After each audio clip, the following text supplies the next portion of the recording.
Vamos iniciar este vídeo retomando a figurinha do transistor na região ativa.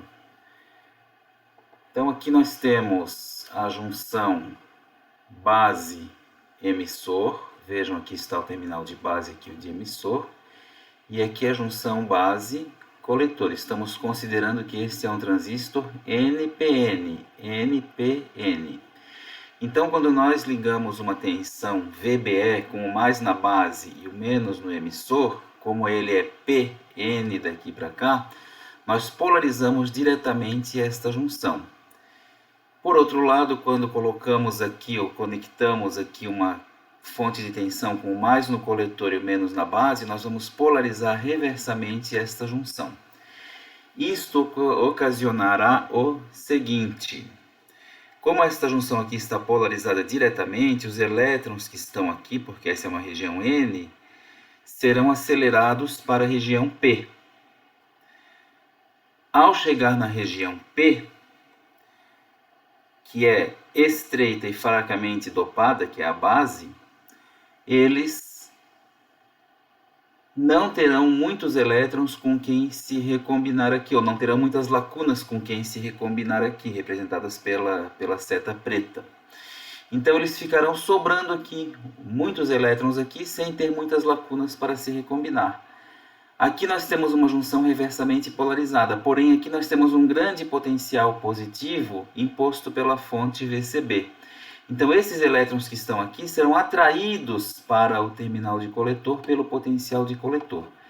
Então eles saem, o fluxo de elétrons 1 sai da base, sai do emissor para a base, atravessando a junção diretamente polarizada, chega na base, atravessa uma junção reversamente polarizada, entram no coletor e são atraídos para o terminal de coletor pela fonte VCB, pelo potencial positivo imposto aqui no coletor.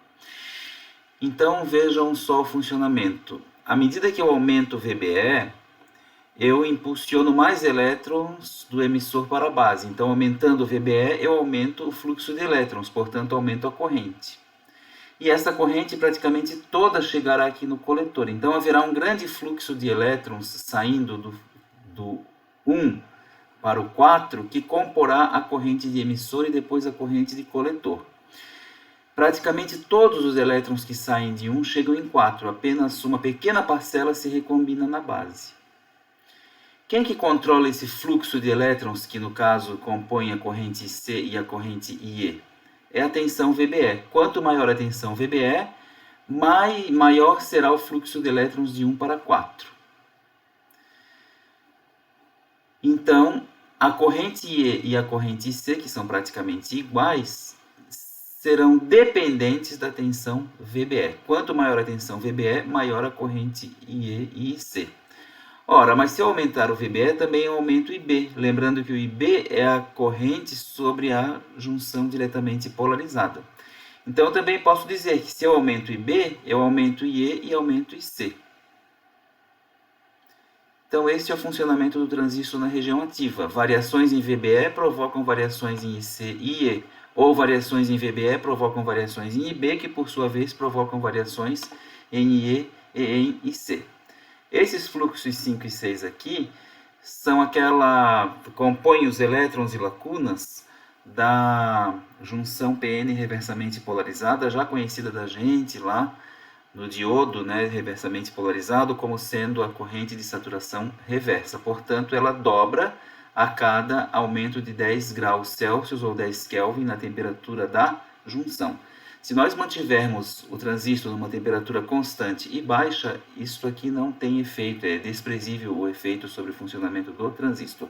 Então, na região ativa, basicamente, junção base-emissor diretamente polarizada, junção base-coletor reversamente polarizada, e o fluxo de corrente que sai do emissor para o coletor é praticamente o mesmo, que formam a corrente IC e IE, que são praticamente iguais. Então, na região ativa, IC aproximadamente igual a IE, e existe uma proporção entre IC ou IE com IB. Se nós dividirmos IC por IB ou IE por IB, vamos ter uma constante chamada beta, que é o ganho de corrente do transistor. Como nós estamos polarizando diretamente a junção PN aqui entre base e emissor, uma junção PN diretamente polarizada, se for de silício, vai ter uma tensão de aproximadamente 0,6 volts. Então, características da região ativa: VB é 0,6, IE igual a IC e IC igual a beta vezes IB.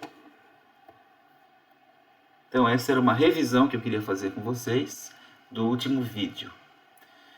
Nós temos o nosso transistor como um componente a 3 terminais. Importa agora saber o comportamento elétrico dele. E para isso nós vamos classificá-lo como um quadripolo. Por isso temos que estudar agora um pouquinho de teoria de quadripolos. Na versão que vocês têm da apostila, esta fórmula aqui tinha um erro. Estava IE igual a alfa e C. Não é. O correto é IC igual a alfa e E. Esse alfa é quase 1, representando que o IC é um pouquinho menor do que o IE, por causa da recombinação de elétrons na base. Mas como o alfa é praticamente 1, IC vai ser praticamente igual a IE. Analisar um circuito como um quadripolo é mais ou menos ter a seguinte ideia, que nós temos uma caixinha fechada com um circuito aqui dentro que nós não sabemos o que é, mas existem 4 terminais nessa caixinha. Então eu posso adquirir ou calcular ou definir grandezas envolvendo a corrente na entrada e a tensão na entrada, a corrente na saída e a tensão na saída dessa caixinha fechada, de modo a inferir sobre o comportamento deste quadripolo e, consequentemente, o comportamento do que estiver aqui dentro, mesmo que eu não conheça quem está aqui dentro. Então, o primeiro parâmetro que nós vamos ver de um quadripolo é o ganho de tensão. O ganho de tensão será a relação da tensão de saída pela tensão de entrada, ou VO de output, dividido por VI de input. Então, está aqui, o AV, VO por VI. Outro parâmetro é o ganho de corrente. Analogamente, seria IO por II. Então, a corrente de saída dividido pela corrente de entrada. Um outro parâmetro é a impedância de entrada. A impedância, lembrando que é a quantidade em ohms, para situações de corrente alternada ou de corrente contínua, já que a impedância em corrente contínua é a resistência. Portanto, a impedância ela obedece à lei de Ohm. ZI, a impedância de entrada, será a tensão na entrada dividido pela corrente na entrada. Analogamente, a impedância de saída será tensão de saída pela corrente de saída. Então, estes são os 4 parâmetros do quadripolo: ganho de tensão, ganho de corrente, impedância de entrada e impedância de saída. Aí surge um questionamento. O nosso transistor tem apenas 3 terminais. E como é que nós o classificaríamos com 4 terminais? É muito simples. Nós faremos um dos terminais ser comum à entrada e à saída. E isso vai definir as configurações do transistor. Então, se nós definirmos o terminal de base como comum à entrada e saída, temos a configuração base comum. Se nós definirmos o coletor como comum à entrada e à saída, temos a configuração coletor comum. E se nós definirmos o emissor como comum à entrada e à saída, temos a configuração emissor comum. Então vamos ver cada uma das configurações e os parâmetros associados, os ganhos e as impedâncias de cada configuração. Então, na configuração base comum, nós vamos ter a base comum à entrada e à saída. A junção base emissor comporá a tensão de entrada, a junção base coletora comporá a tensão de saída. Nesta configuração, então, nós temos como o ganho de tensão VO por VI, tensão base coletor pela tensão base emissor. A tensão base coletor é uma tensão sobre uma junção PN reversamente polarizada, portanto, uma tensão de alguns volts. E a tensão base emissor é o 0,6 sobre a junção PN diretamente polarizada. Lembrem que nós estamos tratando do transistor na região ativa. Junção base coletor reversamente polarizada, junção base emissor diretamente polarizada. Então, é de se esperar que a tensão base coletor seja em módulo bem maior que a tensão base emissor. Isso fará com que o ganho de tensão na configuração base comum seja bem maior do que a unidade. O ganho de corrente, que será a corrente de saída pela corrente de entrada, será praticamente 1. Vejam, nós vimos que na região ativa, o IC é praticamente igual a IE. Então, se eu pego IO por II ou IC por IE, nós vamos ter praticamente 1. Como IC é um pouquinho menor que IE, esse ganho será um pouquinho menor do que a unidade. Este ganho de corrente tem um nome especial na configuração base comum, é chamado de alfa. Então, IO por I será IC por IE, que é chamado de alfa. E é um pouco menor do que a unidade. Então, mas é praticamente a unidade. Se nós definirmos o ganho de potência como o produto do ganho de tensão vezes o ganho de corrente, o ganho de tensão é maior que 1, o ganho de corrente é praticamente 1, então o ganho de potência também será maior do que a unidade. Um gráfico muito importante para a gente conhecer o transistor são as curvas características. Nós não analisaremos aqui as curvas características da configuração base comum nem coletor comum. Vamos analisar em detalhe as curvas características da configuração emissor comum e nós justificaremos isso mais para frente. Na configuração coletor comum, também chamada de seguidor de emissor, nós vamos ter agora a entrada entre a base e o coletor e a saída entre o emissor e o coletor. Percebam que no coletor comum, o terminal comum, a entrada e a saída é o coletor. O ganho de tensão então será VO por VI, VCE por VBC. O VCE é praticamente igual ao VBC. Se nós aplicarmos a lei de Kirchhoff das tensões ao redor do transistor, nós vamos descobrir o quê? Que o VCE mais o VBC mais o VBE igual a zero. Como o VBE é muito próximo de zero, é 0,6 em relação às outras tensões, ele é pequeno, então nós chegamos à conclusão que o VCE é praticamente igual ao VBC, então o ganho de tensão nessa configuração será aproximadamente igual a 1. O ganho de corrente será mais alto, porque a corrente de saída é IE e a corrente de entrada IB. Sendo IE a maior corrente do transistor e IB é menor, então esse ganho será um ganho alto. IO por II, ou seja, IE por IB, tem um nome especial na configuração coletor comum que é chamado de gama. E o ganho de potência, então, seguindo o mesmo raciocínio, vai ser o produto do ganho de tensão pelo ganho de corrente. Como o ganho de tensão agora é praticamente 1 e o ganho de corrente é maior que a unidade, então o ganho de potência também será maior do que a unidade.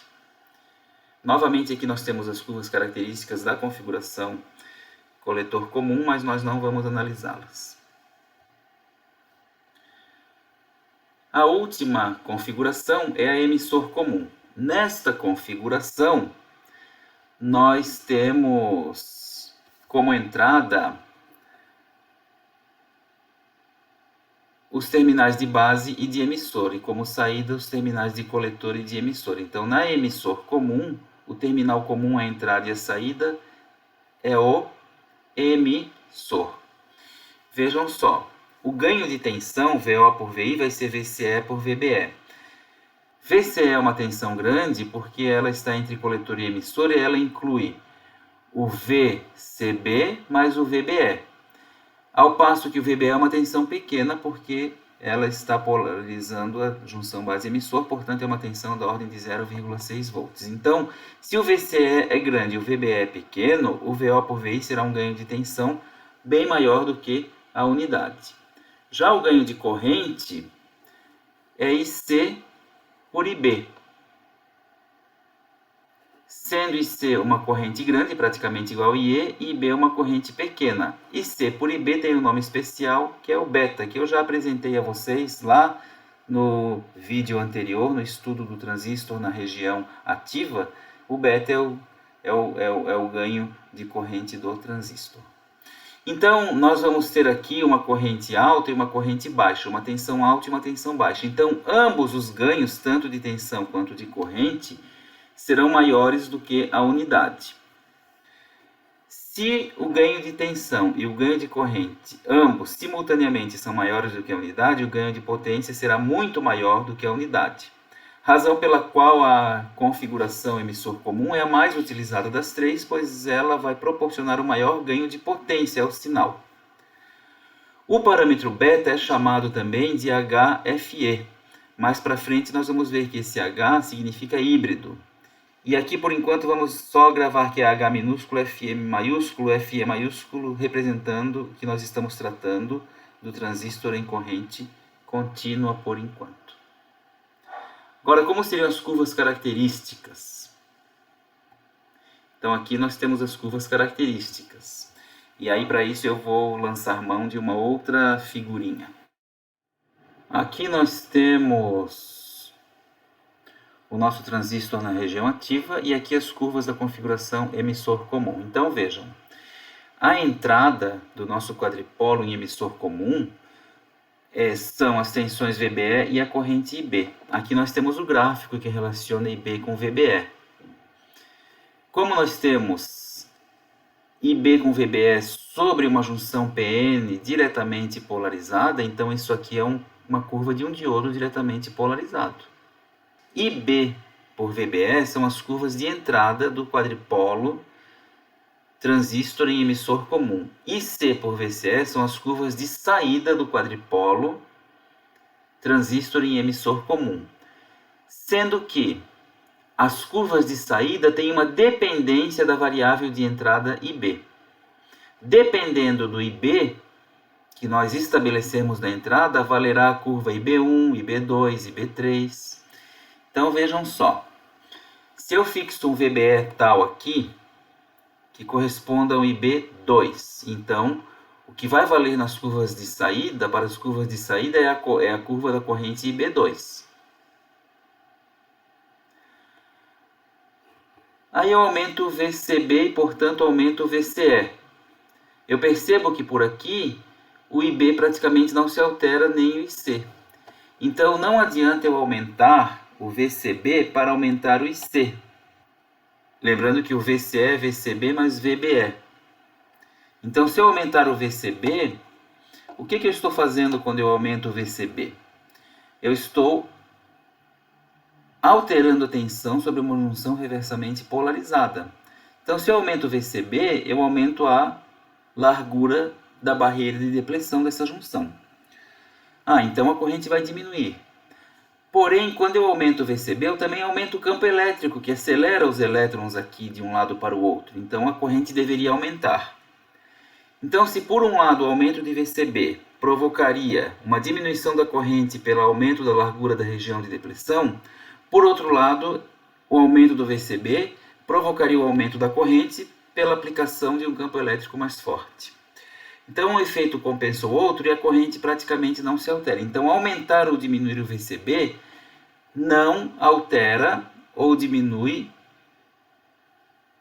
a corrente IC. Variar VCB não varia IC. Se eu quiser aumentar IC, eu tenho que, de fato, aumentar o VBE, que aí eu aumento o IB. Então, por exemplo, se estava valendo IB2 e eu aumento o VBE e passa a valer IB5, para o mesmo VCE, o que antes, eu puxando aqui do VCE para o IC cair aqui, agora, puxando até aqui na corrente IB5, vai cair aqui no IC bem mais alto. Então, essas curvas denotam o seguinte: para eu aumentar o IC, eu tenho que, de fato, não aumentar o VCE, e sim aumentar o IB, fazer com que a curva que esteja valendo de IB seja a curva mais alta. Se o IB for zero, quando eu não tiver tensão aqui, então, o que vai acontecer? Se o IB for zero, não haverá corrente entre coletor e emissor, portanto, o IC é zero e nós dizemos que o transistor está na região de corte. Agora, haverá um momento em que, quando eu aumentar o VBE, eu aumento o IB, mas o IC não aumenta mais proporcionalmente. O IC fica fixo. Aí nós saímos da região ativa, não há mais a linearidade IC igual a beta IB, e nós entraremos na região de saturação, representado por essa região aqui, ó. Então, se vocês recordarem do vídeo anterior, na região de saturação nós temos corrente, porém a tensão VCE é zero. Na região de corte nós temos tensão, porém a corrente IC é zero. É fácil de gravar. Corte significa sem corrente IC. Portanto, a corrente IB tem que ser zero, para não ter corrente IC. E saturação significa VCE igual a zero. E aí pode passar qualquer corrente, porque na saturação as duas junções estarão diretamente polarizadas. Muitas vezes os fabricantes nos dão o HFE, que é o ganho de corrente, o HFE é o beta, que é o ganho de corrente da configuração emissor comum.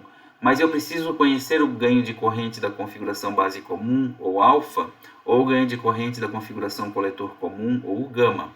Então a gente pode demonstrar que é fácil de se demonstrar, nós não faremos isso aqui, mas que há uma relação. Eu posso, a partir do HFE, obter o gama, a partir do alfa obter o gama e a partir do gama obter o HFE. Então, conhecendo um dos parâmetros, é fácil conhecer os outros. Ok? Então era isso que eu queria mostrar para vocês hoje. Para a próxima semana, faremos uma próxima videoaula falando como que nós polarizamos o transistor na região ativa. Adiantando que polarizar o transistor significa impor à junção base-coletor uma polarização reversa e impor à junção base-emissor uma polarização direta. Lembrando que as junções são junções PN que têm comportamento parecido com o diodo. Ok? Então até a próxima videoaula.